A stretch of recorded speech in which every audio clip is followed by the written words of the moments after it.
Gente ci sta. Buonasera a tutti e bentornati a Liberamente, variazioni e scorribande qui su Radio Libertà. Allora l'ultima geniale linea politica della sinistra per condurre la battaglia sul referendum della giustizia è sintetizzabile in un'immagine. Un'immagine che rimanda al masochismo tipico della casa, ed è quella del famoso signore che per fare dispetto alla moglie decise, zac, di tagliarsi gli attributi. E per illustrare questa profonda e acutissima linea politica è sceso in campo non l'ultimo arrivato, Goffredo Bettini, uno dei guru degli eterni capi correnti, dei Richelieu o dei presunti Richelieu della sinistra italiana, che ha sviscerato questa posizione in un'intervista all'Unità, raggiungendo vette inesplorate di bispensiero, di doppia verità, di doppio pesismo politico. Anzitutto ha ricordato di essere un garantista, bontà sua, figlio di un avvocato penalista repubblicano, e di essersi, come è assolutamente vero, espresso più volte per la separazione delle carriere, cioè una delle direttrici fondamentali che qualificano questa riforma, su cui Bettini si è esposto sia in un passato remoto che in un passato recente. Quindi direte voi, Bettini farà parte di quel segmento illuminato che esiste di, diciamo, sinistra per il sì, che non mette insieme attuali dirigenti di quella cozzaglia di anime perse che è il centro-sinistra politico, ma mette insieme intellettuali, giuristi, costituzionalisti di sinistra. No, perché qui viene fuori diciamo l'anima del Richelieu comunista. Nonostante lui sia d'accordo con l'impianto della riforma, voterà no, perché sostiene che è stata creata una politicizzazione estrema del confronto, per cui il voto sul referendum è diventato un sì o un no alla premier Giorgia Meloni.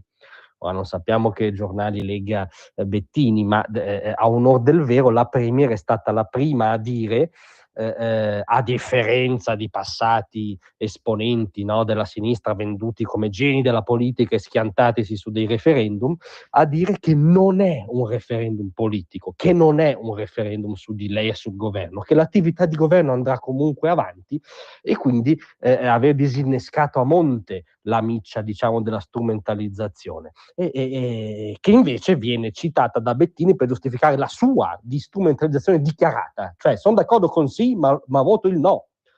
Gran parte degli argomenti favorevoli al sì, infatti, secondo l'illuminato Bettini, è fondata su una polemica astiosa, non veritiera, aggressiva e destabilizzante, mentre il fronte del no è tutto un fronte di gentiluomini in guanti bianchi che non ha mai demonizzato, aggredito l'avversario. Diciamo che il fronte del sì dovrebbe fare campagna, ma solo un po', secondo Bettini, non sappiamo su quali specchi si stia arrampicando. In ogni caso, lui aggiunge, non può certo sostenere una contrapposizione così pesante alla sinistra, alle forze democratiche e al PD. Tralasciamo, ma neanche tanto, che passa sempre come assiomatica una bestialità politologica, cioè per cui solo a sinistra stanno forze democratiche. No, vorremmo avvisare il dottor Bettini che sono forze democratiche anche quelle che non stanno a sinistra. Ma in ogni caso, di nuovo, l'impalcatura del sì non è in alcun modo un attacco alla sinistra politica, tant'è che ne recepisce istanze storiche e ne contiene alcuni, seppur passati, esponenti. Però Bettini, che ci mancherebbe altro, uomo di principio, scusatemi, mi stavo prendendo una crisi di riso, assicura che si metterà sicuramente mano al malfunzionamento della giustizia in un clima diverso, cioè quando governeranno loro. Non so se è chiaro, loro non hanno fatto per fior di legislature in serie, dove peraltro governavano spesso senza esplicito mandato popolare, la riforma della giustizia che piace a Bettini. La fa la destra, la fa il centrodestra, la fa l'avversario i non democratici col suo linguaggio. Bettini, pur essendo d'accordo, invita a votare contro. Capite che questa è veramente l'orwelliana forma mentale della doppia verità comunista, per cui c'è la verità calata nella realtà, ma è sempre un dettaglio. La verità che conta è quella che fa gli interessi del partito, e quindi in questo caso votare no, anche se si pensa sì, è un caso quasi di alienazione, no? Per usare una categoria marxiana.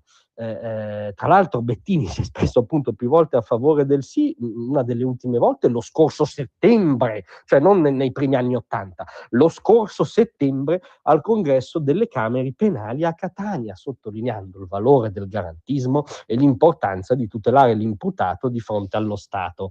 Importanza, ma fino a un certo punto, che assolutamente per Bettini e quelli che pensano come lui scompare di fronte all'importanza di tutelare sempre e comunque, contro ogni evidenza, anche contro i propri pensieri, il partito. Grazie a tutti, a domattina.